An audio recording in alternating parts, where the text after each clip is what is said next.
Good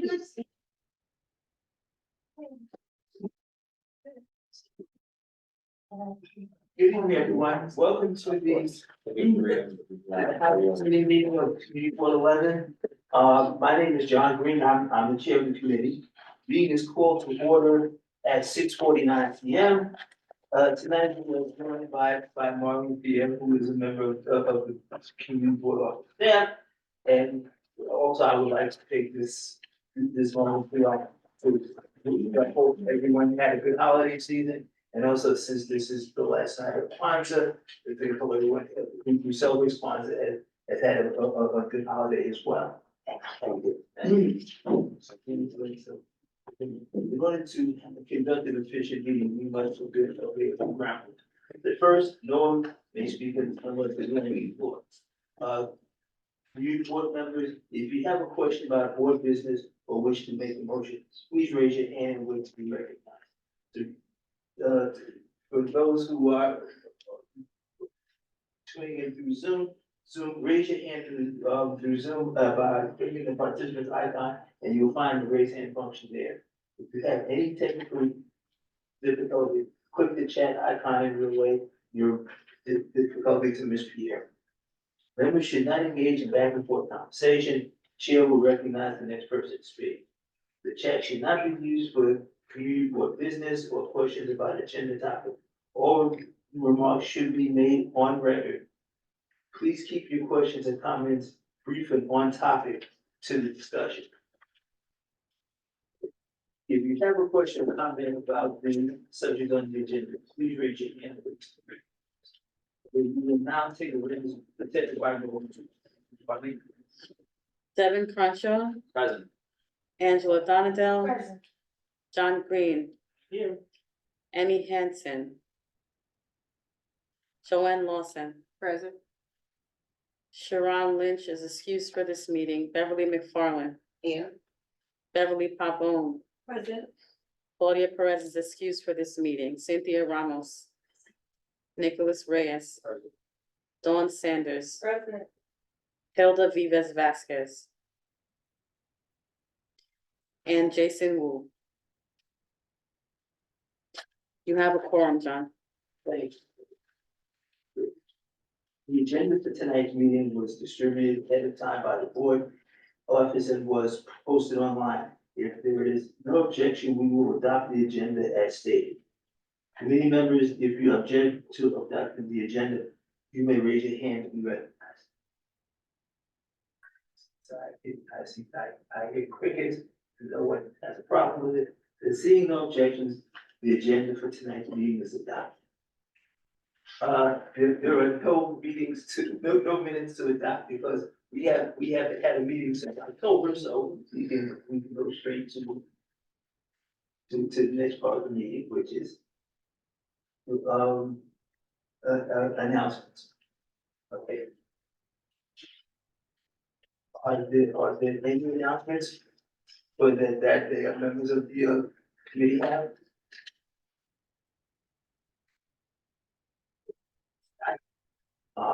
And I don't see anything from public either. Are there any informational updates? Sam? Okay, so we go straight to our presentations and discussion. First, the committee discussion on New York State Senate Bill S3115, excuse me. The tenant opportunity to purchase act could be revisited in 2024. If passed, the bill sponsored by State Senator Zelner Marley and Assembly Member Sellers would allow tenants the opportunity to pool their money and purchase their apartment building if a landlord intended to sell. Landlords will be obligated to give notice of intent to sell to tenants before putting. So there also the committee discussion about New York State Senate Bill S7402 relates to rent incurring violations and eviction proceedings. This bill is intended to ensure buildings with serious violations that threaten tenants' health and safety promptly remedied. It also provides for recourse for tenants illegally evicted to be restored to their residences and for tenants facing eviction to have the opportunity to respond. Now, Marlene said that Senator Clear is here to. Yes. To explain these two bills. Okay, so, we will, Senator Clear is on Zoom and she is going to explain these two bills that I should, Senator Clear, are you?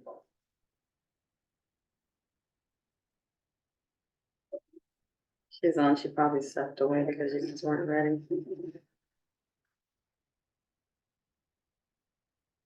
And she can hear us? Yes. Oh, yeah.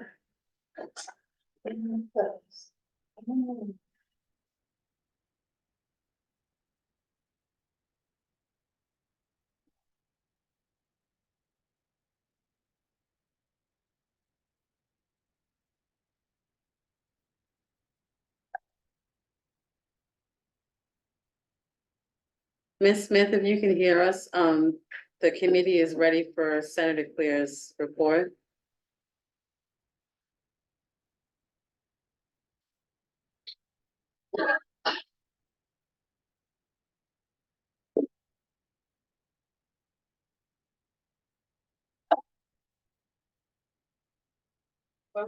We didn't hear, can I ask a question? Yes, two questions. Oh.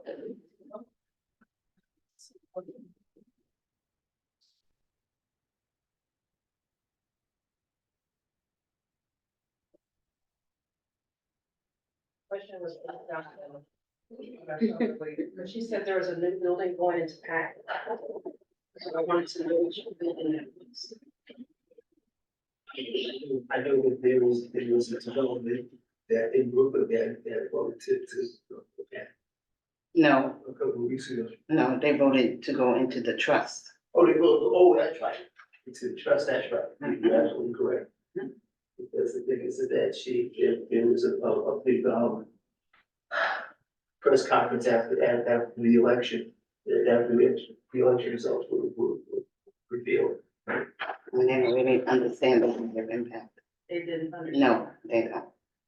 A lot of people don't Right. understand the impact of these, Of Either these one of strong eminent, either And- one of them. and in relations to this, why, I mean, is that relating to the nature of selling our buildings, why wouldn't we be able to do the same? And go into a resident management company and go for us. Maybe you should contact FEMA about that, because when FEMA was deciding the value of some of the buildings Mhm. for, post Sandy, She had to step away. they lowered some of the insurance, they lowered some of the amounts of the values of their buildings Mhm. on Coney Island. So I'd be interested to know what value they assign to buildings in terms of like, federal money, grants and stuff. Well, they never, with all these transitions, they haven't even give a physical needs assessment of the property. So how can they sell if they don't have the value of the properties? Please don't stop me, Dawn. Oh, I'm sorry. I'm sorry. I see all in your I'm sorry. Miss Donaville came in, she was raging mad. She was raging mad. She was using all the naughty words and she said another building went packed. So I wanted to know, but I didn't want to talk in front of the senator. Okay. So I was just itching. I was gonna wait till, I was gonna wait a little while. And But the- yeah, I don't want to. And the senator knows also. I've been in her office plenty of times. Yeah. Yeah, I hope so. Although, do you have a mask? I'm thinking I should There's put some one right on. there. They had a bunch of them, like, Okay. I can put one too. I have cough drops.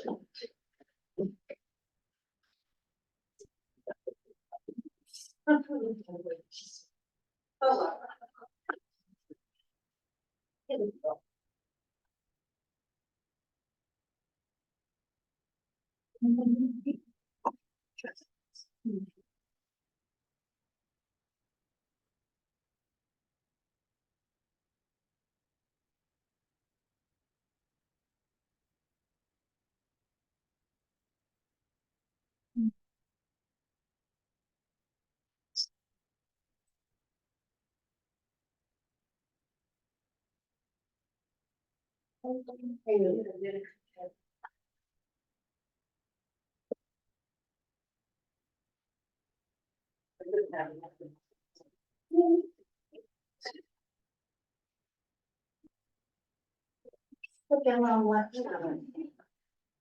thought I had the premium Ricola, I just have Trader Joe's. Just to be on the safe side. Cause I probably have it on backwards, but what the hell? I think that's, you know, this is wrong, right? Don't like this one. I lipstick in the wrong place. Gonna have a. You'll call it eyebrow. Yeah, or a mustache, yeah. A mustache. I haven't grown one of those as of yet, but who knows, anytime, they say it can happen. Thank you so much. I need to let me know Trader Joe's. Oh, there she is. She's available. I'm here. Okay. Senator Claire? Yes, The floor is yours. hello, Yes. Hi there. can you hear me? Yes. Okay, how's everybody doing? Happy New Year. Okay, so I don't know, is there any particular format that you want me to follow? You can just explain the two bills that are before us and, give us your insight and what it all means. Yeah, so I think the first one is the TOPA bill, the Tenant Opportunity to Purchase Act. And this is a bill that preceded me, that has, the primary sponsor is Senator Zelnor Myrie. It made sense to me, as someone who was an early organizer of housing in Harlem in particular, especially when most of this housing was city-owned housing. And it just reminds me of how supportive I was of the TIL program when it first started, and tenants getting the right to take over their buildings and own them where landlords had walked away and the city was a landlord. So this is not necessarily those buildings, but you know, we have instances where landlords are selling their property left and right over and over again. And we thought that this would be a good idea to give tenants the notice of intent to sell before putting it on the market. There are some cases where there's tenants who are interested in buying, or even if they're not, it's good to know that the landlord has the intent to sell the building and not just wake up the next day and there's a new owner. But more importantly, I think the bill is brilliant because it does recognize housing as a social good with social capital, as opposed to just a financial resource to be exploited in the name of profit and gentrification. And you know, it recognizes that those who have rented their homes in a building for years do have a stake. They're stakeholders.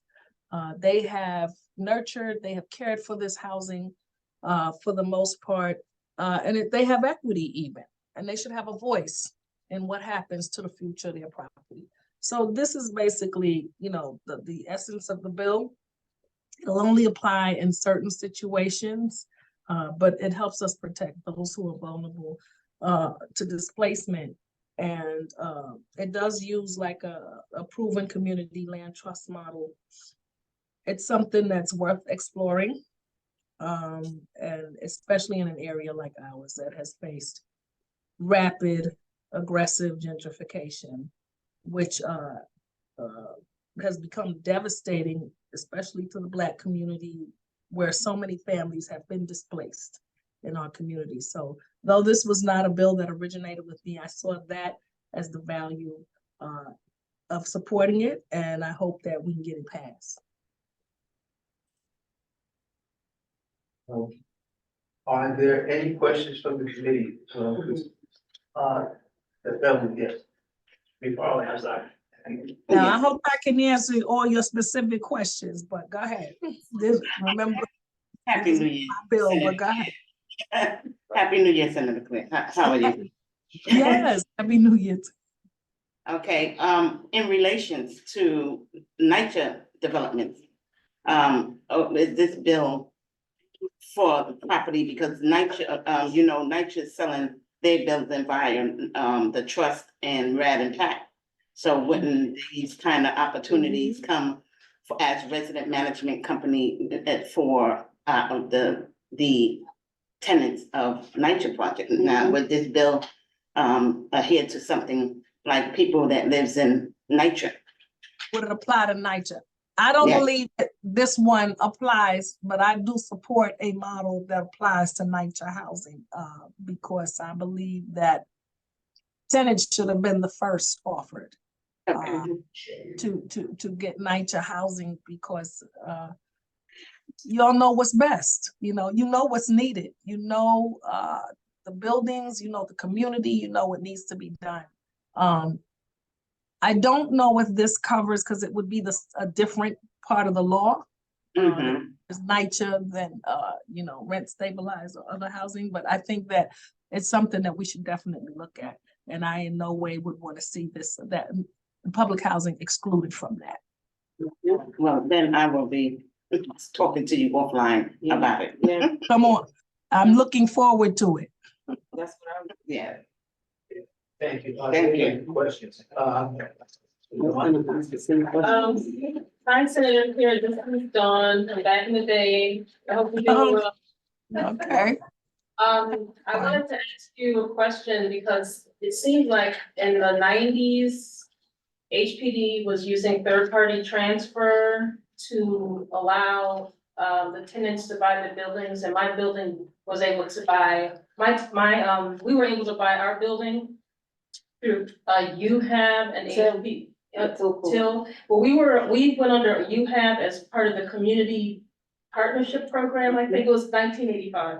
So, do you know, is HPD or anyone else gonna come and support you, as that's a viable way that they used to help with third-party transfer? They used to help the tenants buy the building.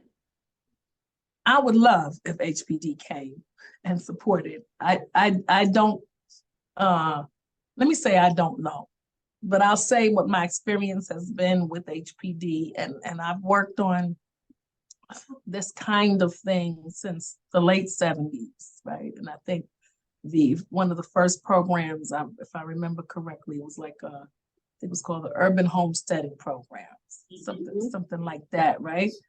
Some of the very first TILs, and I just have not found HPD to have been supportive or helpful in those programs. The early versions, if you remember, of those programs were, tenants brought these buildings, they were able to get the property, but they did not, they left poor people with big capital needs, like roofs and elevators that needed, and boilers, and with that low rent roll, unable to survive. So a lot of them failed immediately. And even now, I'm looking at all the remaining TILs that are still in the pipeline. People have been, 25 years, 30 years, 40 years. And I just don't feel like the city has been supportive, because they should have been through the pipeline and they should have home ownership at this point. So, I hope they are. I want them to be supportive. I will certainly encourage that, but, and I'm not going to say they're not. This is a new administration, more or less, but I don't know. Even though we have new administrations, I'm going to be very frank. HPD is like it's its own entity, and they continue to operate a certain way. Thank you. Thank you. Any other questions? Yes. There we go. Shalom, I give me call you Reverend Clear. Senator Clear. From till one of the tenants that you was talking about that's been in the program for more than 20 years and still waiting for home ownership. I'm glad that you're having this conversation regarding the TOPA. It's very much similar to the TIL program and giving the tenants the right to buy first. So I think that's a great idea. one of the things, as you mentioned with the till, is that a lack of support for, especially financial support, for these tenants to come up with the money, especially for this type of program, to have the down payment or, enough to be in competition with the third-party, oligarchs or real estate that can buy, these, buildings up very quickly. So I didn't see in the bill anything for financial, support, for the tenants, and I know you're gonna do some training, but it has to be very much, very intense training, because a lot of the tenants don't have the sophistication to buy, to go through that process of buying buildings and managing. So I would like to see a little bit more of that in this bill, and if you can tell me if they are working on more of that, it'd be appreciated. Thank you. Well, this is what makes conversations like these great. It is something that I would want to see, and whether it's in this bill or a supporting bill, another bill, whatever it is, because it depends on the section of law that what we're trying to do comes under the purview of. So sometimes it can't all be in the same bill, but I am with you 1000%. It's not going to work if it's not, well, first we want the right, but then also for it to be successful, you need the funding, you need the financing, you need the technical support, you need the training, and we need to make sure that we put that there. Should this bill pass, we definitely need to make sure, if we really want it to be successful, that we put it there and that it not be built like or executed like the early tills were, and some current buildings, and even HDFCs. Some of them, too many of them, seem to be set up to fail. So we don't want that. I don't want that, and that's what I will be looking at, and I will certainly take this back with me tomorrow, and make sure that we're talking about the next step, which is the support, the funding, and the financing. And Thank you, Candy? Yeah, so, hi, Brenda, how are you doing? So, thanks for the presentation. We used to, the 116th Street Block Association, through the organization that I work for, we, gave technical assistance towards the TIL programs and HDFCs to convert them from tenants into being homeowners, like switching your mind, getting you prepared, and it was extensive all the way through till they got into purchasing the building, setting up reservation, reserve accounts, prepping them to show them what it is that it's gonna take to maintain a building, at the same time saving money to the side so they can be able to purchase the building from the city. So if they, like, let's say they came up with $80,000, then the city will consider in taking those, convert the building once it's at 80,000 to purchase.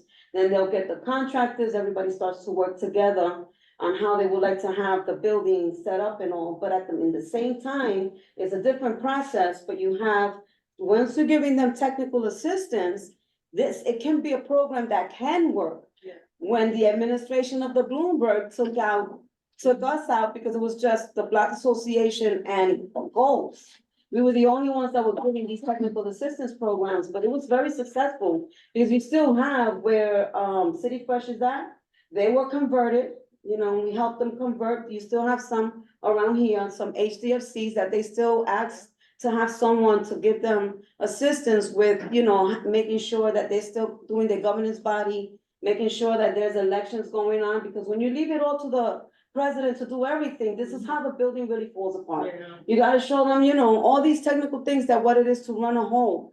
And when you remove all those type of assistance for the individuals, for the tenants, then all of a sudden things fall in the wayside. And of course, the program is gonna fail because they forget they have to pay water bill, taxes, all these other things that the city was taking care of. Now they're on their own doing this. But then when you remove the groups that are helping them give that technical assistance, they don't have that connection, so when you're gonna do this bill, if you can consider in adding in some funding source that can have, local groups that can be able to give them technical assistance that will be able to help them, get back into track and stay there, that everybody understands that this building, we own it. even if it's in an apartment, that's your asset, you know? And then you gotta let them understand that, hey, from there, you can really buy your house, because that's your asset right there. And so when you take away all that information and then their children inherit those apartments, they really realize that. You understand? Or they don't even know that they're shareholders because they're so used to thinking, I gotta pay rent is rent is rent, and not that it's maintenance, you know? And so it's a lot that really comes together when it comes to doing this. This is great. I like Beverly took my question that I was gonna say. Can you add that tonight, Joe? We should all have the right to first refusal wherever we live at, you know? And give us that opportunity, because we just could do just as well as anybody with deep pockets to manage your building. You know, so I hope that you can add into this bill, some type of funding for technical assistance, and if not, try and see where you can at least add that to still towards existing programs, like tenants that still are waiting, but they need some help as well, you know, I mean, you have is there. Because you have will give you the certification, you know, and everything like that, but sometimes people fall into the cracks and then they'll wind up taking the buildings themselves and they recapture it. And then it's like, where are you helping us? So Andy, you couldn't have said it better. And my response is, of course, absolutely. I'm with you 1,000%. I'm gonna just two things that you said. Number one, we do lack the skills often to do that. Most of us have rented all our lives generationally. There's never been an example of what ownership means, how ownership applies. We still, we don't know that, it's not, you don't call a super. When you call a super, you're calling yourself because you're the landlord.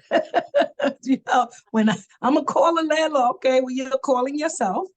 And this is a part of it. And not that we wouldn't do it, you're 1,000% right, but we need that education. We don't have the finance education. And then I'm not talking about, we're not talking about unintelligent people, because our community is very intelligent. We've not been exposed. We've not had that experience. We've not had the history.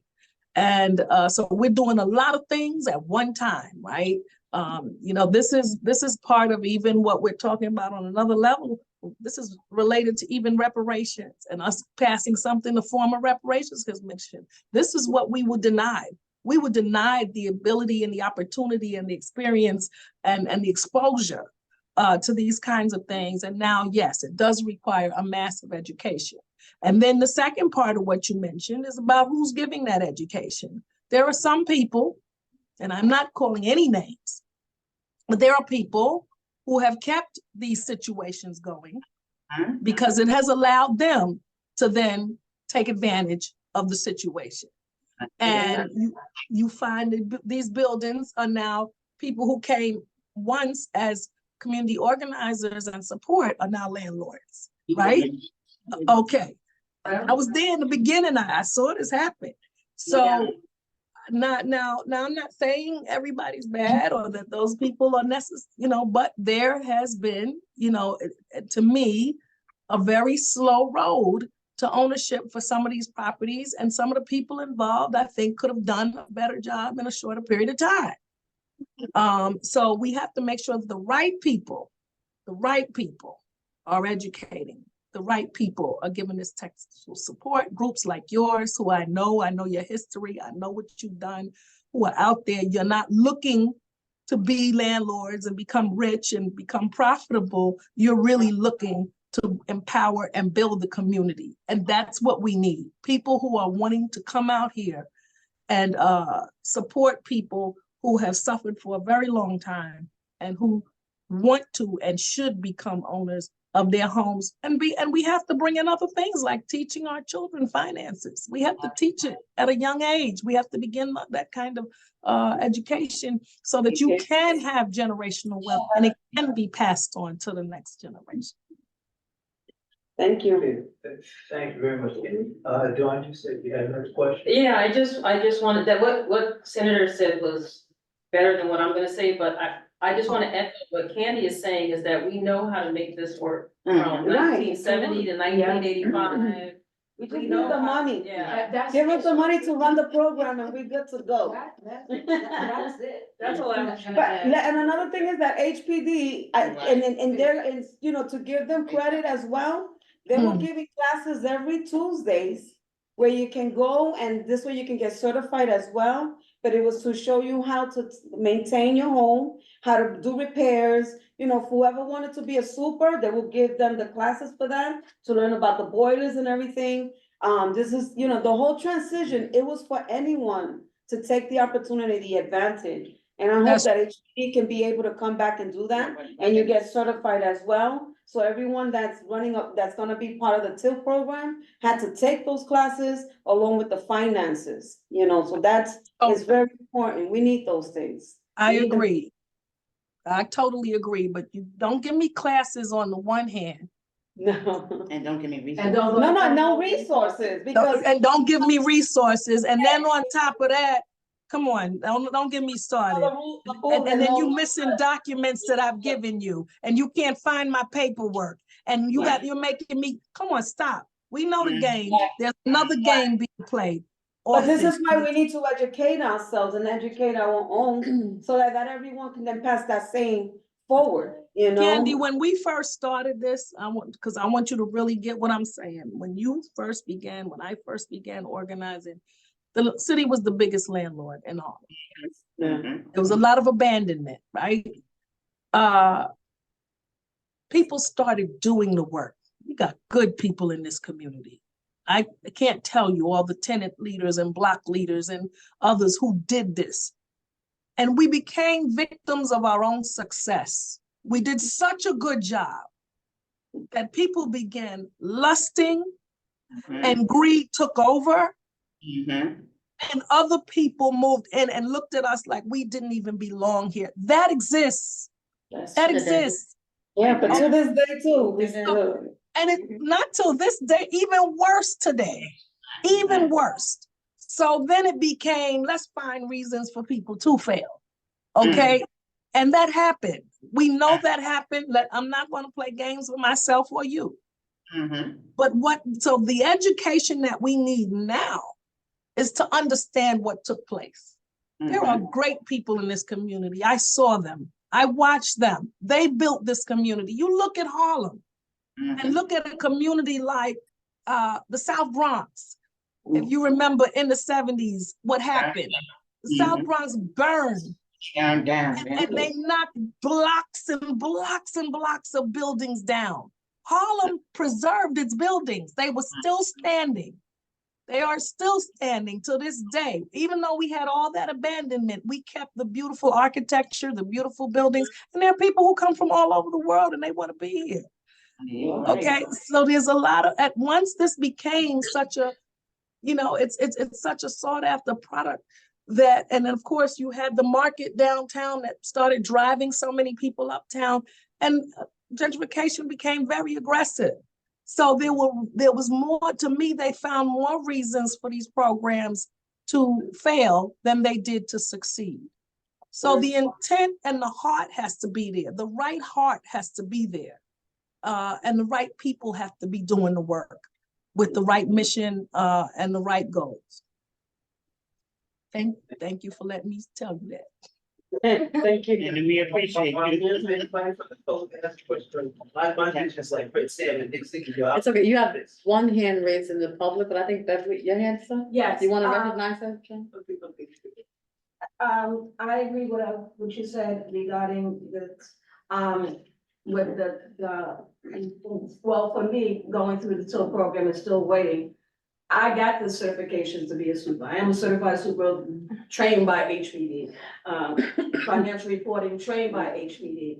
And like I said, if the support or even the enforcement of the program is not enforced by the agency that's supposed to be doing it.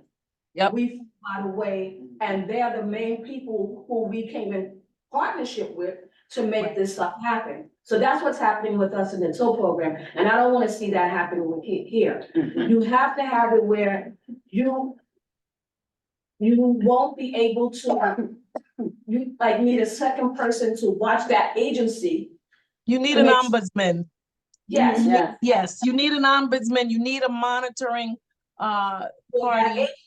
On the Yeah, agency. yeah. No, I totally agree, because you know, often they'll say, well, you know, you're owners now, so if something's going wrong, you can take people to court, but people don't have those, don't have the wherewithal for all that, the time for all that, the finances for all that, all the time, okay? It's not that they don't know to do that, but they can't do it all the time. So you do need some accountability on every end, on every end. And that's very important for these to succeed, because you sometimes you even have boards that are dysfunctional. That does happen too. Okay. Okay. And we need to make sure that there is that as well. I don't think there's as much of it as is said, or that, you know, that they try to blame everything on, but there, and you can take care of that. HPD can take care of that. They can enforce, but in many instances, they choose not to, or punish everyone for the bad actions of a couple of people, a few people, and that shouldn't happen either. My last thing is regarding the vacancies that will probably come up if the bill is passed and we have buildings that's going through this. Would they be part of the lotto where they have to, you know, what's it called, Housing Connect, or do the state have some type of other Housing Connect program that for the vacancies that may come up with this type of program? Yeah, again, that's one of the details that I'm not sure we've talked about, but I would be very involved in that conversation regarding Housing Connect, doing anything. But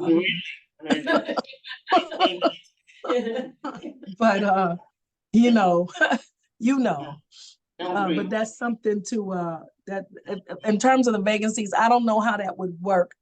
Because currently, I guess with HDFCs now, I hope we've learned our lessons from a lot of it, because I think that when you have vacancies, you have to be very careful about how you're offloading those vacancies and who you're renting to. Yeah. You want people who are like-minded, but I know buildings want money. And often the people that have the kind of money that we ask for are in a different income bracket. Or we have to make sure that we're getting people who are going to match our goals and match what we're trying to do when we're bringing people in. So I think there has to be some kind of filtering and some kind of, they tried, I think there's an income limit for the HDFCs, but there's no limit to how many assets people have, so if I have, a $5 million trust, that's not income, but I'm allowed to be in that property. So we have to monitor it more carefully and make sure that people who are kind of have similar goals are together, because it is going to be something that we are running together. Thank you. As a matter of fact, your first point reminded me of a song by LaBelle back in '70. Who's watching? Watching. No. What was that? We need watchers. Everybody needs watching these days. You said there was a. Yes, you have a hand in the attendees. Miriam? Miriam, you have. Hi. Hi, Yeah. yes, good evening, everyone. Good evening, Senator Cleary and CB11. Can you guys hear me? Yes, we can hear you. Okay, awesome. So I'm a housing advocate at Synergia. We're based in East Harlem, and I want to triple, second, fourth, whatever it is, to what's being said about TOPA and providing that support with the financing and advising of tenants through the process. As an organization, we serve people who have a member in the home that has a developmental or intellectual disability. So oftentimes the head of household is the person with a disability. They come with a notice, let's say their building might be sold. So oftentimes we are there to interpret the information and to help them through the steps. But I also just wanted to raise the point of providing reasonable accommodations, like including that language, if any additions were to be made in that bill, so that folks can meaningfully participate in the process. Because we all know, you know, everything was said pretty much in the last few points and conversations that were made, that accessing and going through this process is very challenging at times with the administrative process. That's all. Thank you, guys. No, that's a lot. Thank you, Miriam. That's a good point that you raised there. Thank you. Thank you very much. If there's no other question, Senator, could you, give us some information about, that's 7402? 7402. Now, is that the Kavanaugh bill? Is it? I'm sorry, it is so hot. The heat is great in my office.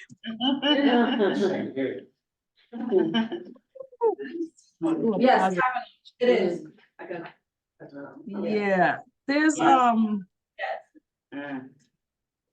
yeah, let me, I had pulled out, there are three significant changes for this bill, and I look forward to voting for it. So it requires a rent impairing violation, which is defined as a condition in a multiple dwelling, in the opinion of HCR, constitutes, or if not promptly corrected, will constitute a fire hazard or a serious threat to the life, health, or safety of the occupants thereof. So we're taking it to that it be cured in 3 months, and the current law allows up to 6 months. So I think that's a very good change to that law. I think we need to lessen the time that those type of threats landlords have to change them. I've lived in those kind of situations.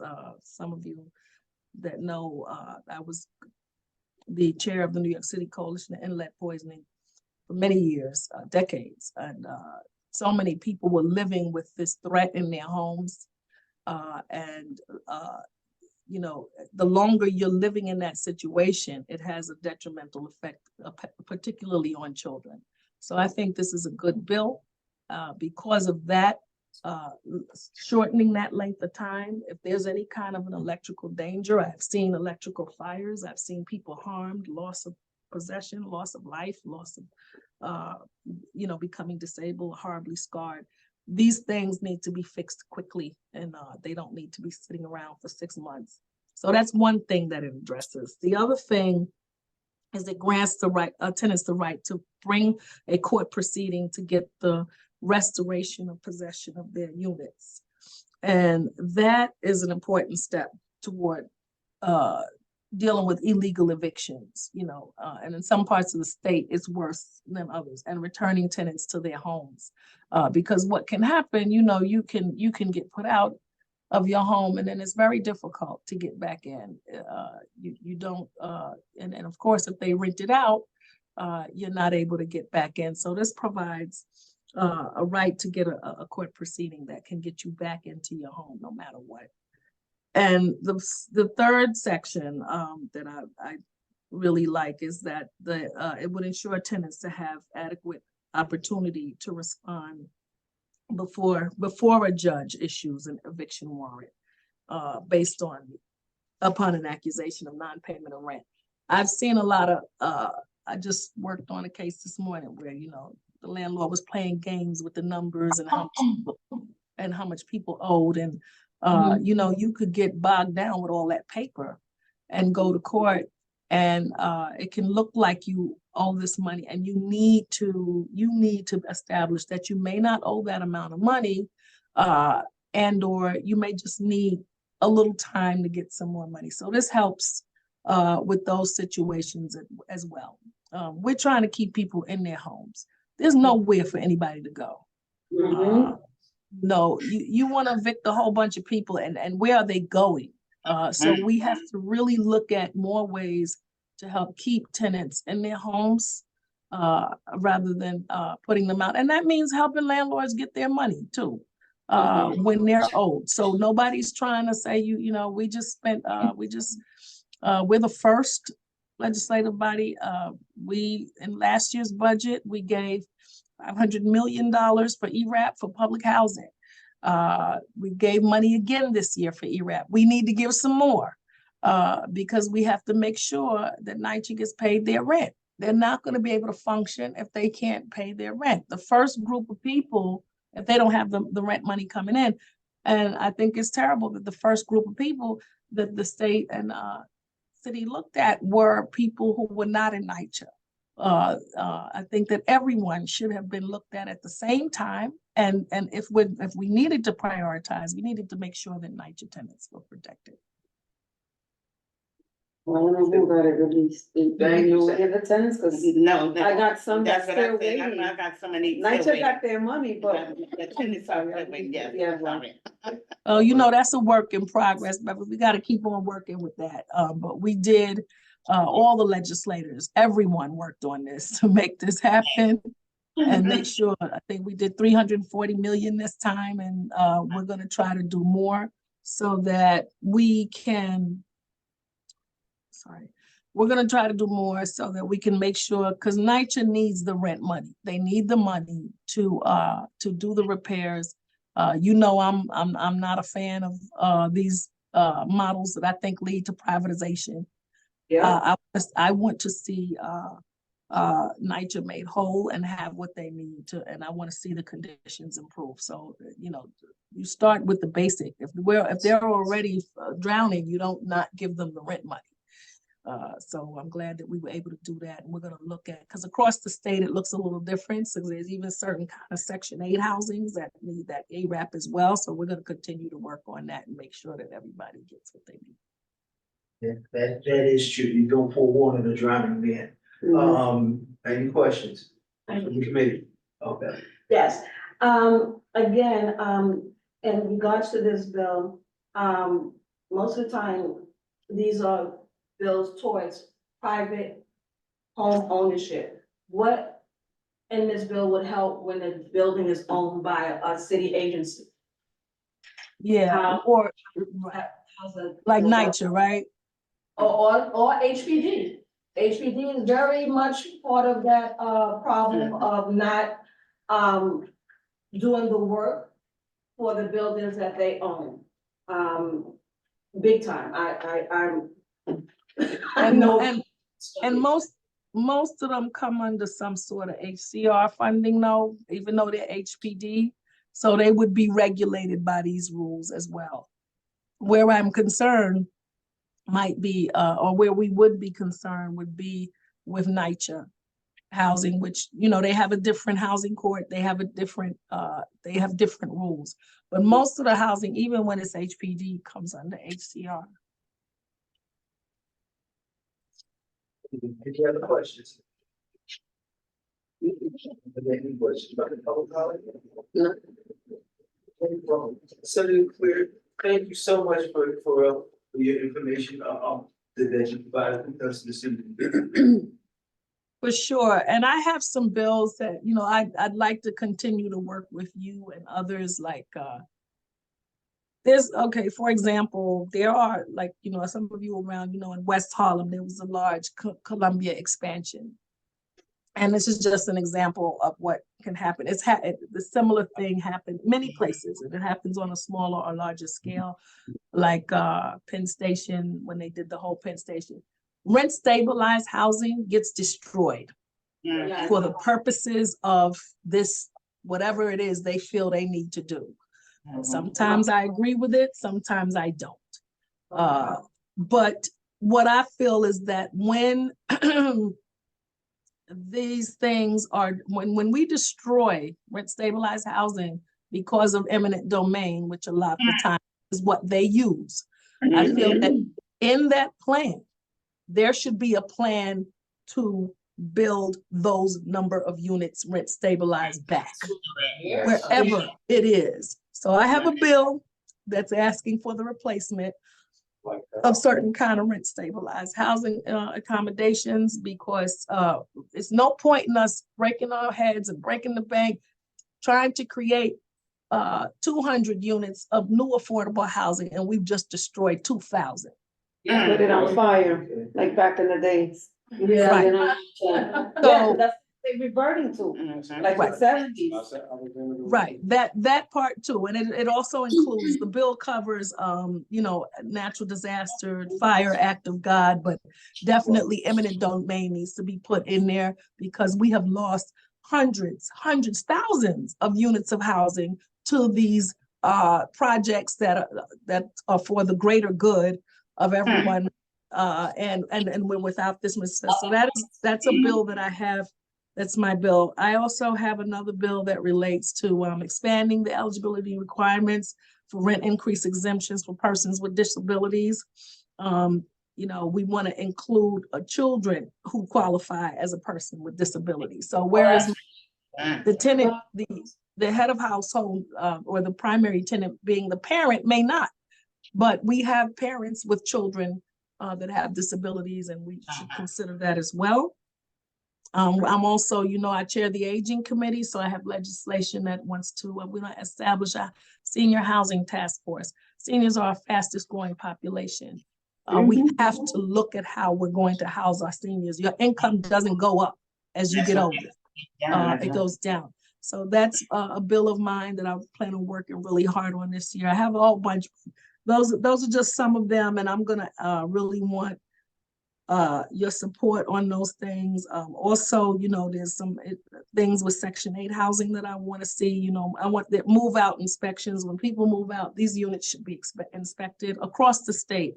And you have places where this is done better than others, but it needs to be across the board so that people moving in are moving into a safe apartment and have less interruptions and no threat of having to leave because it's not, you know, it's not safe. Also, even with the, you know, rent stabilized housing, you have some bad actors who give false rents to people moving in, going above the vacancy rate and above the increase.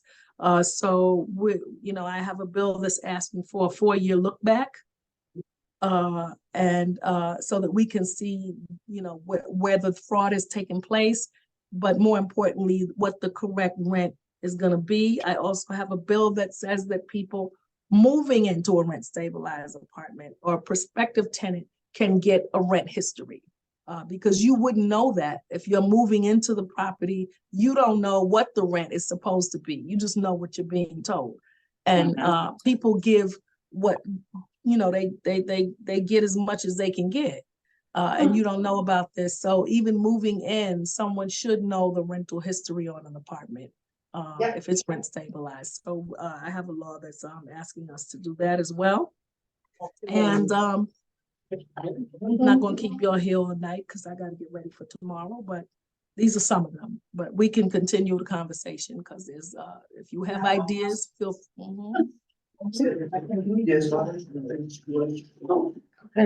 The committee approach. Okay, Ken. So Cordell, on that bill that you're talking about doing the, that the tenants should know what is the proper rent adjustment to that. rental history. Right, that rental history.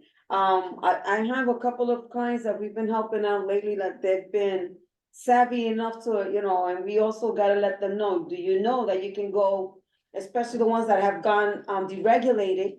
Yes. Also even the state didn't even know, and you have these bad actors of landlords that will put down that even though I'm still living in that apartment, they're going to HCR and registering the apartment as though it's vacant, though I have a lease. Wow. Right? And they're also not giving leases to the tenants on purpose, just so like that, they can go and write to ACR and then try to decontrol that vacant, that apartment that is still being occupied, or even while they're in the middle of transitioning the tenants, while they're doing a repair on one apartment, then what they're doing is then while that tenant is on the other apartment, while they're fixing it, they're writing to ACR to already put them in and register it as it's vacant. So therefore, that apartment doesn't become stabilized anymore. And then they give them a hard time to get them back into the new apartment that originally they have an existing lease that is still should be having them transferred back to their apartment. So there's a lot of things going on. You and I should talk. We need to talk about it because it's awful. And in the seniors, we got a lot of seniors that are homeless, and it's heartbreaking. I swear. It's a horrible thing. It's a horrible thing. I visited seniors. It's a big experience these past 2 years. So yeah. Well, you and I need to set up a meeting right away, because I want to talk about that, because that should be criminal. Yeah. And as far as our seniors are involved, I mean, I also have a budget plan, asked this year for $200 million just to build senior housing. I have put that in as my ask and my request, and I'm gonna fight for that. Just as a start, because like I said, I've visited senior homes in different parts of the state. I'm sorry, not senior, homeless shelters in different parts of the state. And it is heartbreaking to see a senior who's homeless, because it's not the same thing. I've been homeless before, and I know what it is. You run around to try to get a place. You have a family, you need to go from this place to that place, the next place. You're here one night, you're there the next night, you're here one week, you're there the next week. Imagine a senior. It's hard enough for a person who has their youth and their health to be able to do that. Imagine a senior being asked to move from this place to that place to the next place. Usually they're single, so the type of shelter they're being put in exposes them to so many different things, including mental illness and other things that are going on. And, just the fact that they have to do all this running around here and there, go sit here, go to this place, fill out this application, go to this borough, go to Brooklyn, it's not right. It's just not right. And they shouldn't be put through that. Homelessness is enough to make anyone crazy. You get a week out there. And a lot of our seniors have other medical needs and things that they need are done for them and to assist them. So it's just a sad situation. And I felt this year, I said, we really have to make sure that we are looking at senior housing, supportive housing, assisted living, and that kind of thing, because we have a crisis and we have to take care of all of our New Yorkers. So that is also something that I am looking into. And there's a lot of things. I mean, before I got elected, there was a tragedy in the Central Harlem part of my district that I'll never forget. We had a young boy. His family was looking for him in the house and couldn't find him. They're looking all over, and they called the police. And while the police were there, the super discovered the 3-year-old's body in the basement. And basically what had happened, they had no idea. A lot of us, we put those air conditioners in the window, and we didn't grow up with one because air conditioners are a thing of now. They were not around when I was, that was a luxury, and you tried to go to whoever's house that had one. But now the air conditioners are more common, and they are a necessity with this climate change that we're experiencing, and asthma and other respiratory illnesses. And the air conditioner was in the window, and sometimes we put a little bit of cardboard to fill up the gap. And essentially what had happened, this little boy had been jumping on the bed and just went through the cardboard. Yeah. And so when I did get in office, I did fashion a bill, and this mirrors Freddie Prever's bill back in the 70s that he got to address a lot of children that were falling out of windows. That's how we started window guards. But I think now we have to make sure that we have air-conditioned cages when we have air conditioners in the window. I think it's not enough just to have them installed. It has to be something that protects that there be no space between the air condition and the window, because when you put those in there, a small child can get through, and it has happened more than we wanted to. So we're trying to update building code to make sure that they put in, because they're very common now. Everybody has an air conditioner. It's not like before. So those are my bills. Are a direct response to things that are happening around us, things that we're experiencing in our community, and they go from housing code, they go to zoning, they go to affordability, to seniors. Housing is a very big topic, and I hope that I can partner with you all on the ones that I spoke about and many others that I have to come. Hi, Senator Clear. Just so I'm sure, of course, this wants to pass now when I have a question. just so I ensure, I'm the staff liaison to this committee, but just so I ensure the follow-up, is there any way that you could put the numbers of these bills that you're backing in the chat? Or if it can't happen right now, just email it to me. I've been in communication with, Ms. Walker and Mr. Harrell from your office. Or it can Dwayne have- Harrell. Yes. Dwayne Harrell is going to get all that information to you, Got it. Okay, so I will email him tomorrow. please. Thank Thank you so. It's great seeing everybody. Please have a wonderful. I look forward to supporting you with your bills. And thank you. Thank Lisa. you. Thank you. All right, take care, everybody. Let's be happy, get a pause here. Okay, next, if there's nothing else, we can go on to old business. Okay, I hear crickets, is there any new business? John, see you phone, No, it's quick. okay. I suggest in the coming meetings, we talk about, the migrant, crisis and how it affects our people who are waiting for housing, one. And then I also suggest in a future meeting, we talk about, the new bill that the governor passed where you have to know who owns the building. It was, everyone saw the building in the Bronx that pancake. When they went to find the owners, of course, you feel like, that's not my building, that's not my building, and then they, they had to really dig, so I thought that was good legislation. So that's for next time, so that's new business for another meeting, but I've been thinking and reading a lot about the migrant crisis and about, bad landlords and things like that. Okay, well, as vice chair, we talk tomorrow, meeting. And you will get on the agenda and we will discuss. Sounds good. Thank you. Okay. Oh, Beverly? Something to just think about for us and regarding housing. A lot of buildings I see that's coming up in, our community don't necessarily have to come to the community board to get approval of anything or what they're doing, anything, unless they want to change something after the fact.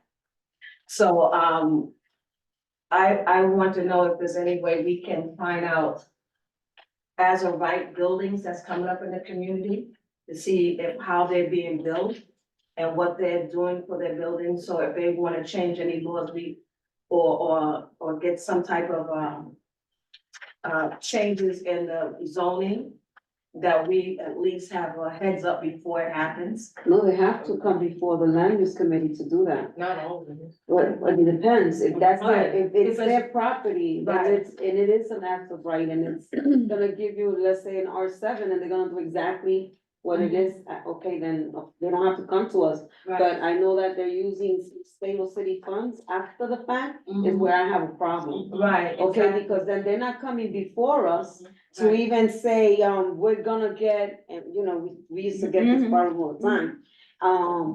Like they'll come down like after the 420, the ones that are still in the 421A, that they still got that money in the making. Yeah. They don't have to come to us till after the fact, like 116th Street, right? They're gonna put some of those units, like 6 units, up for lottery. I'm still waiting. I keep checking that Housing Connect all the time, right? Because I wanna see how many units they're gonna give us, what they look like. I've already seen, like, I've already toured what they're actually giving at market rate. So at the market rate is at $2,000 and $3,000 for a 1-bedroom and a studio. And they'll give you 1 month free.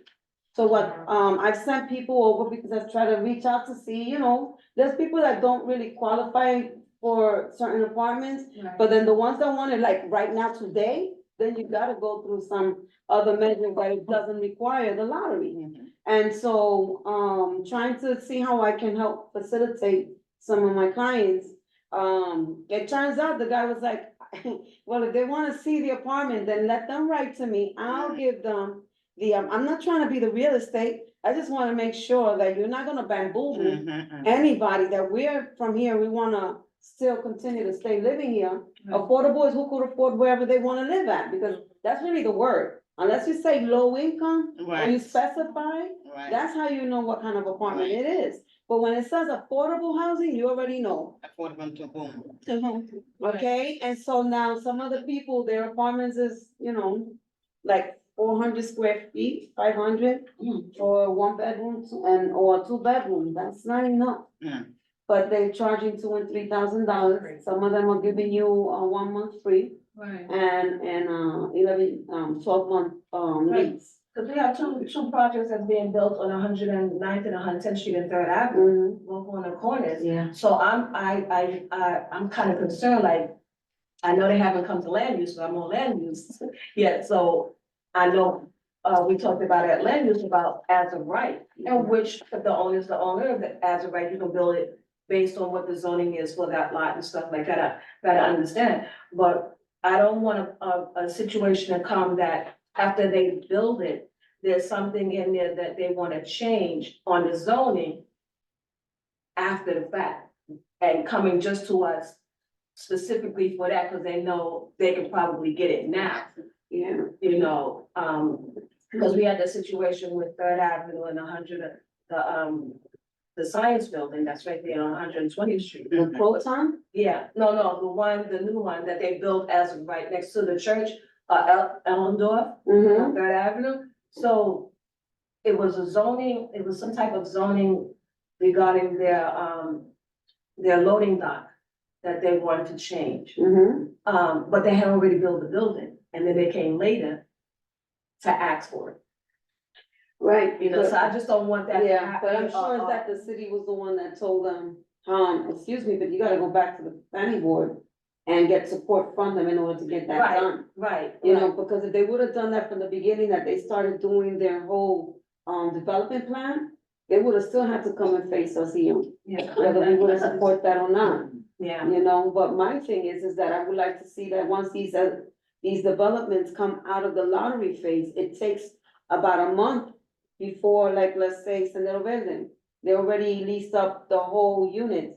We wanna make sure that everybody's complying to what they agreed upon when we supported them from the beginning, because you know how many times we've gotten bamboozled before, and even on the land use part, we keep telling them to come over. But that's during the whole development phase. It's the following after that we have to pay attention to make sure at that lottery phase that we're meeting our 50% or 51% of our community preference, you know? That with that, and within our community, we also got that some people are, the 2% of the, municipal, the disabilities, you know, all of that, because that all plays a big part in how we supported, and that it was not, and it was honored, and that they came in like the rightful neighbors to really want to work with us and do exactly what they said they were going to do.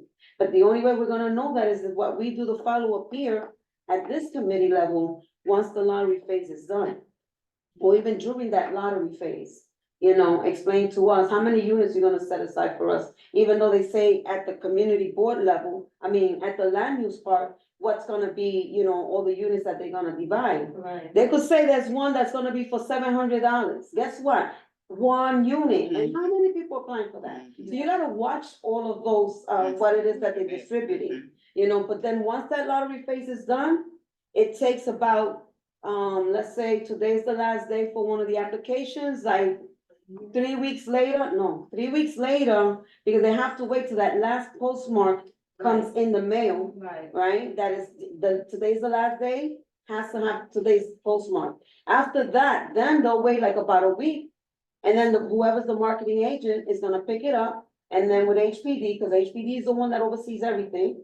And then afterwards, then the process starts of pulling out these applications, but because some of them are being done in the computer, so the computer automatically generates and gives you a lotto, it picks you out of the lottery, right? No, automatically. But then the ones that has to be done are the paperwork. That's what takes longer for the process to take. So you gotta give it like 2 to 3 weeks. Once that's done and it's logged in along with all the other ones in the computer, then everybody starts getting called in. They start pulling everybody out by the community board preference. And if that person has a disability, what type? And it's always the visual and the mobilities that are the priorities. And then you've got the municipality ones, and then the community board. Once the community board members are all picked out, and you gotta make sure, depending who's the developer, that they are doing their 50%. If you don't do this, I'm telling you right now, we're doing a disservice to our community. and Okay, because a lot of them can even opt out and say, we couldn't find a certain amount of people to fill in these vacancies. So we had to pull other people from outside and get a waiver from HDC. And guess what? You wouldn't even know that's happening. Why? Because we're not asking. We're not telling them, come back and give us an update on what you're doing, how many people from our community are being selected, so far where you're at with that. You know, because this is where you know we're going to get exactly what we asked for our community. If you don't do that, I'm telling you right now, they could waive us and somebody else from other communities get in, and then you wouldn't even know that, But that's what's because happening. we're not That's policing. what happened. We're So not how do watching we- it. How do we police them?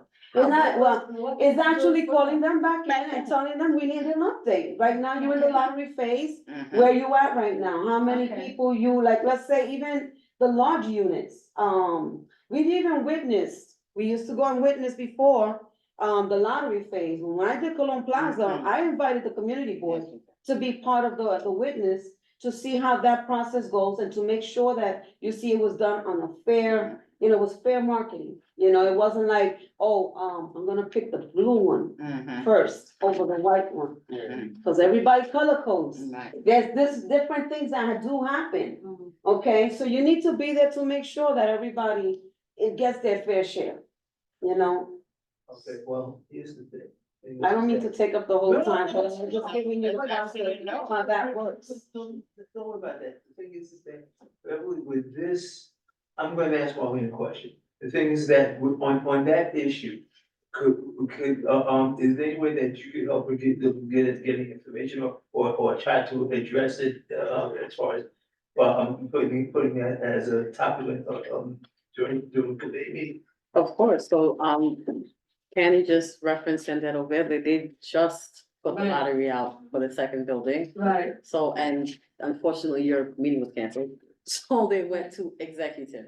So that's where you could have peppered them with all these questions you have. Oh, okay. You could have attended executive if you wanted to, that's also an open meeting, but they were specifically on your agenda for December. Right. But they're not leased up yet, so once they're leased up, you bring them back to the fold, so maybe you wanna do that in May or something. Okay. Bring them back to the table and ask them, did they meet what they said all the way at the beginning of the project Okay. at land use? Yeah, but they're now on second phase two, but Yes. they already went through phase one. Yes. So through phase one, you can ask them where you're at with phase one and how much you've received, right? That's right, because during that tenant selection, but they also can circumvent the tenant selection plan, so you just wanna make sure that if they do have a tenant selection plan, let you know what it is, what they're looking for and what's the ask, because that's really the owner's discretion to say, we can, you know, we don't want no pets. We don't want none of this, we want, so all of that. If you're speaking about the first phase, okay, you're speaking about the first phase of Sunset Vid, yet you can bring them in to ask them what happened in the first phase. Yes. If that's all right to ask. Yeah. How do you hold somebody accountable if they don't, though? Like, what happens if they, like? So they have to, okay, so, like, in the past, we've had, and this is why it was just more like you need to be on top of. Once it's out of the land use, which, cause once the building is done, we're done in that committee with that at least, right? But now, the other part is the housing piece. That's where they have to come back to Community Board 11 and at least give us a heads up, an update. Okay, the building is done, we already got TCO or we don't have it, you know, or CO, because without the certificate of occupancy, you cannot, you can have all your tenants ready to move in. But if you don't have that certificate, nobody's going through that door for nothing. They're not even getting keys. Mhm. So, you know, while they're in that phase and they already done the lottery, they already have everything ready to pull out, or maybe they can invite, you know, to see how this process, how they're doing it, because it's usually in a open space room, you know, and anybody can really just to witness and see how that process goes. You know, invite them in, let them know that, you know, we still a partnership. You know, and we have an accountability to the people of our community, because I don't know how many people calling Marlene and saying, well, they called me and it's already been 4 months, what's going on? I don't hear nothing from them for 2 months. Where we're at, where are your people? How are they working? Are they working remotely? Because right about now, everything is being uploaded and sent to a stranger. You don't know who's receiving it. At that end, at that marketing agent, I can leave and I got all your documents still in my computer, and then you're waiting for your apartment, but you didn't know I left. And my colleague, you know, We don't know who's gonna take that case. You know, oftentimes, I will have to call HPD and say, hey, I have a client that, it's been 2, 3 months, we haven't heard anything. We don't wanna lose out on opportunities because we can lose opportunities as well. So it's about being accountable and following up. And I just wanna make sure that with so many developments coming up right now, that at least, I don't care what happens in anybody's community, because they don't wanna be the, Right. make sure that their people are not taken care of. But I wanna make sure that at least in our end, when we're supporting somebody from the land use, we're still accountable all the way to that project gets done and until it gets leased up. Because our own residents are the ones that get affected by that when we don't know what's happening and everything becomes stale. So after 30 days, your information is stale, you gotta start all over again and get them new information. And it becomes a little bit frustrating and tedious because everyone, you know, wants somewhere to live. And you get anxious, and when you don't hear anything, then everybody just keeps going and forgets about it, says, well, they never call me. That's a tactic then, because then they'll go on to the next person. You understand? Yeah, I see what you're saying. What I will do is I will give, Marlene, you and I will talk out in a couple of days about getting Cynthia River in. Oh, it doesn't have to be just done, I was just putting them as an example. But that, they on the table now, we still need to have that information, because it'll help us with phase 2. Right, That's coming up, to Right. give us some, you know, some type of work plan or to because that's a big mega Yeah. project. And their last date is the February 9th for Mhm. the end of their application process. To pull that in, February 9th. But Marlene, you and I, we'll talk in the next few days about that. Okay, but anyway, the thing is. You that have, if this- oh, sorry, just after Beverly, you do have 2 people in the attendees with their hands up. Okay. For new business, will we be discussing the tax abatement for 421? For the expiring, people that's waiting and also funding for NYCHA. We'll get that from HPD too. Mhm. That's amazing. The tax abatement. Because it's expiring and we have a lot of seniors that is really, this is gonna affect tremendously. Based on once them fundings is, so that's something, and there's a lot of these buildings in our community that will be affected. Yes. So will we be addressing those this year for new business and also the funding for NYCHA? And this dance on the trust. With the committee, with the CB11 dance on that. Okay. Yeah, I have my own personal feeling about that.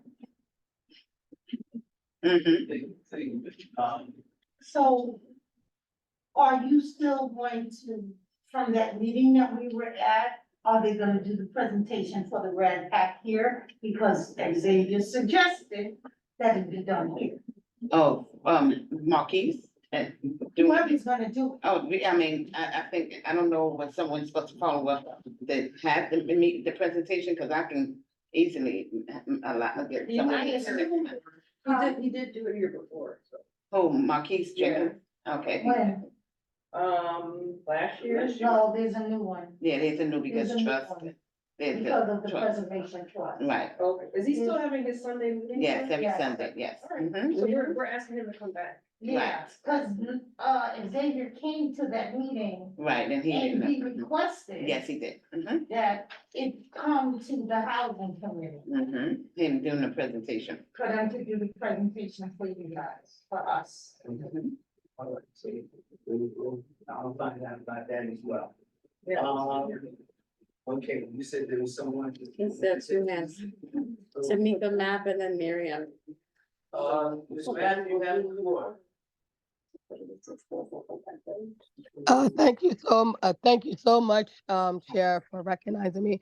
I'm just gonna piggyback of what Ms. McFarland said, and that we really have to, look at the expiration of the 421A, because we have a lot of our seniors that's on a social security income, and their social security income is under 25,000, and they won't be able to afford their maintenance section of it. So the 421A all the hype, all the like the craziness is like it was for the developer, but they forgot to say that is actually the shareholder is going to end up taking the short end of the stick. I could take you, for example, my apartment. I'm on 342 East 119th Street. And we're in the 421A is about to expire. When we first moved into our co-op apartment, our maintenance is $800.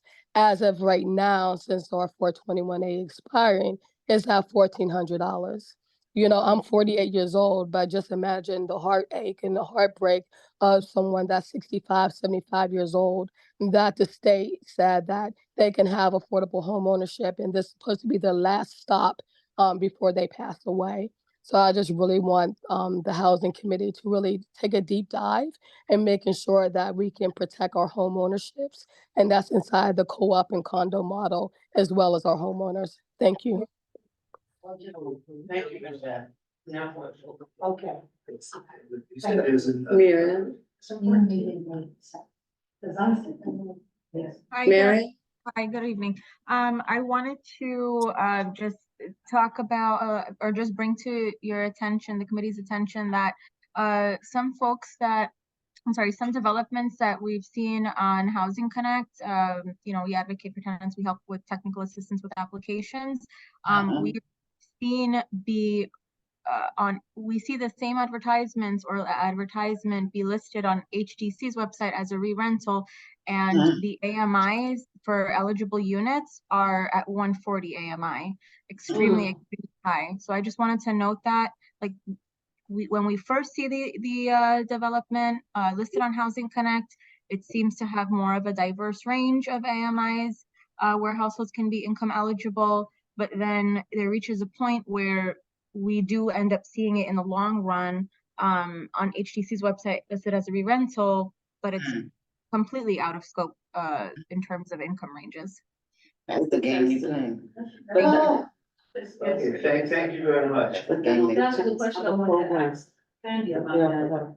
What happens with the rentals, right, they so, don't stay in that bracket, right. and that's need to change. Mm. But you see, that's the problem, that you need to know which building, which apartments from the building, like the way it was 80/20s, and we still Right. gotta look at those 80/20s, Right. because like the Normandy and all those other ones that we supported back in those yesteryears, those apartments become vacant, Yeah. but we don't get the 80%. And they don't come to the community board, and we don't invite them to come either. So that's you know, those are units that we can still recapture ourselves, because if we don't stay on top of it, we're not gonna continue to have preserved apartments that are affordable at all.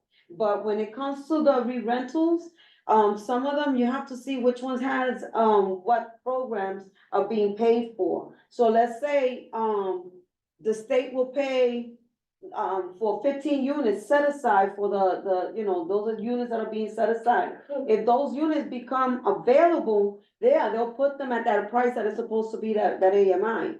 But if that one particular unit is the luxury one, and so, or even just the regular, you know, middle income or whatever it is, it depends on the program of that unit, then that's what you would qualify for. And especially the tricky ones are the low income tax credit buildings.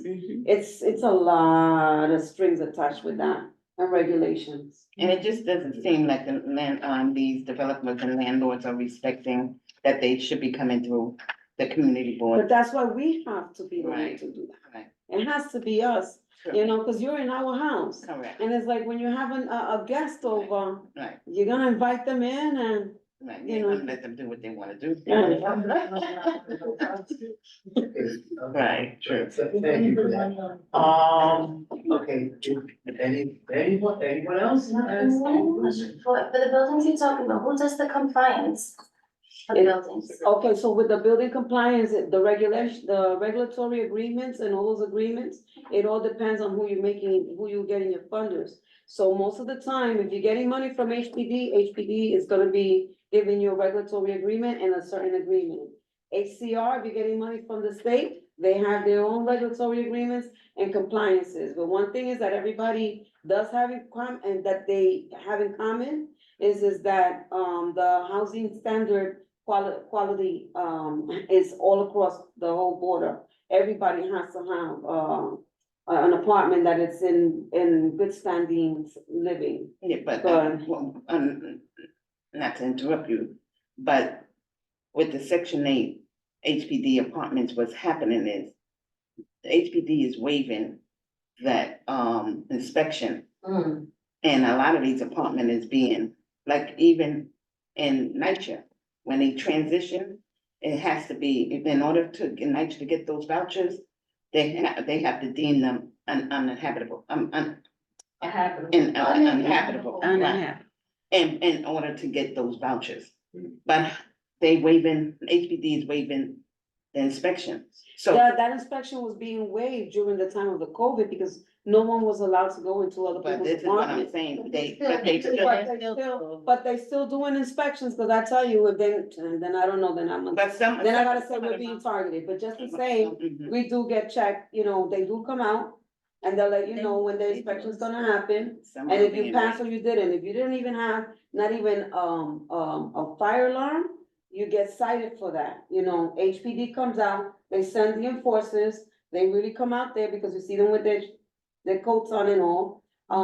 You get the letters, they'll send you warnings, they want pictures, they wanna see that you did do what you had to do, I don't They're not know, doing but. with the pack apartment. I'm just trying to say Transition, is but I'm that, saying- well, then I don't know, I guess it depends who's working Right, that's with. what I said. Cause you got people that do their jobs, and then you got people that's just pushing the pavement, then they, but. Quick question, can the agencies that you just mentioned, HCR and which is Housing Community Renewal. can they be the same agencies in one particular building? And, No, HPD is in 100 Go, which is the city. no, not for. She's talking they're about- like- yeah. Oh, yeah, but that's why I'm saying that everybody has different regulatory agreements. But you have to be in compliance with everybody. Mhm. Because at the end of the day, if, one or the other is gonna get you, not both. Mhm. So the owners have to say, well, though some people get lucky, and I just don't wanna, Mhm. because by affiliation, you feel like you can get away and you can do whatever you want with your tenants, and that's not right, But, like I said, the onus is on us. We're here to represent the rest of the community, right? We all have our places to stay, or maybe not, some will probably couch surfing. I don't know everybody's story here in our board, but one thing for sure is, and I'm only gonna speak for myself, and I just hope that we can, I joined the board because I'm not just speaking for myself. I'm here to really be a voice for everybody in our community, because what affects them is gonna affect me. Yeah. And when people know that you belong to a community board or you're being engaged, people hold you accountable. And they watch you and they're gonna ask you, and if you're gonna, vote on something, it's because you know that it's gonna impact you, but it's gonna impact the next person. You gotta be ready to be able to answer to the accountability of what you're there for, And so, I take it very serious, housing and land use, because of the fact that, too many times, and it might sound bad, or I know that nowadays we gotta be politically correct, what we're saying, but we learn by our ancestors, right? And what happened to them affected us down the road. We see how history happens. But we have an opportunity to shape that landscape and do things differently, how we want our community to be, how we wanna live. And anybody that's gonna wanna come and build or put a nail or plant a seed, and they have to come before us, then we have to make sure that they're gonna be held accountable for way too, based on our decisions, based on informed decisions, because I might not know everything, but if you know something, in order for all of us to make a good decision, we all should know what's happening, and it's not just a me holding the paper, because I wanna know everything, and it's my information. No, this is for everybody, so I just feel this way that, whatever we're gonna do, it's on us, Community Board 11, it's on us to actually stay holding accountable to whoever we support on doing anything in this area, in this community, And that is exactly why I can't even name personally, but you are on that. What? Of the week. Person of the week. Oh, yeah. Congratulations. Forgot about that. But anyway, thing is, if there's nothing else, thing is good, okay, Marlene? a roll call and we can adjourn. Okay. Evan Cronshaw, Present. Angela Donovan, Present. Don Green. Annie Hanson. Joanne Lawson. Present. Sharon Lynch is excused from this meeting. Beverly McFarland, Present. Beverly Pablo, President. Claudia Perez is excused from this meeting. Cynthia Ramos, Nicholas Reyes, Dawn Sanders, I'm here. Candy Vivas Vasquez. Here. And Jason Wu. Thank you. Thank you, everyone. Sorry it took long. The next meeting of the House Committee will be on Tuesday, February sixth. So at 6:30 p.m. here in the board office, and by the power vested in me by Community Board 11, this meeting is adjourned at 7:00 p.m. February 6th? Thanks, Yeah. everyone. I didn't. Everybody has to be here on February 6th, so we need to make our. Yes. Every